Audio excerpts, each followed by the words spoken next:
Мы пережили один из самых напряженных эпизодов «Далекого города». Финал серии буквально заставил затаить дыхание, падение Джихана со скалы, отчаянная попытка Аля спасти его, а затем резкий обрыв сцены. Но настоящий шок вызвал уже новый трейлер. С одной стороны, машина в огне. С другой, баран, уверенно идущий с Денизом на руках.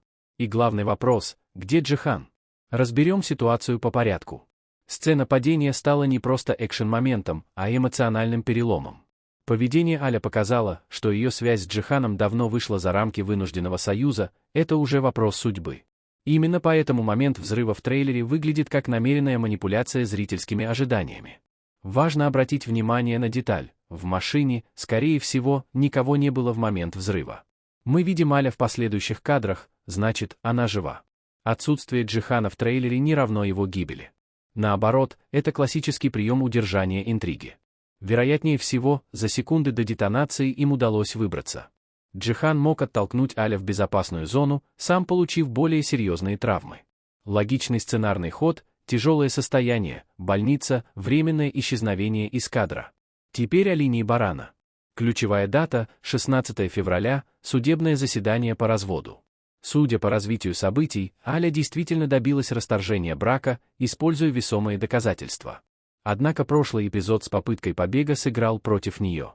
Суд мог расценить ее действия как нестабильность, что позволило стороне барана перехватить инициативу в вопросе опеки.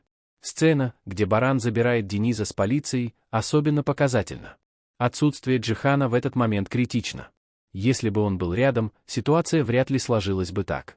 Значит, его физическое отсутствие стало стратегическим преимуществом для барана. Фраза барана «я иду к отцу» — это не просто слово. Это декларация союза с Эчмелем и начало открытого противостояния. Баран окончательно определился со стороной и вступил в игру за власть. Однако его победа выглядит временной. Возвращение Джихана способно полностью изменить расстановку сил. И если раньше Аля действовала осторожно и эмоционально, то теперь мы видим ее трансформацию.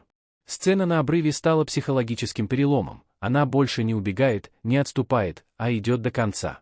Отдельно стоит отметить линию Зерин и КИ. Реакция аудитории говорит о накопившемся напряжении. Постоянное сокрытие правды и жертвы Зерин начинают вызывать усталость. Тем не менее драматургически эта пауза оправдана, раскрытие тайны ребенка станет мощным катализатором.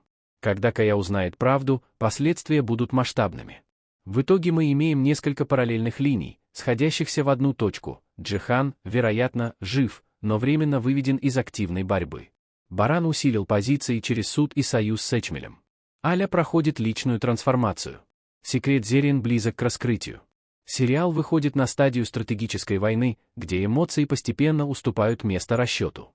И если текущие события кажутся хаосом, то впереди нас ждет структурированный конфликт, в котором каждая сторона сделает свой решающий ход.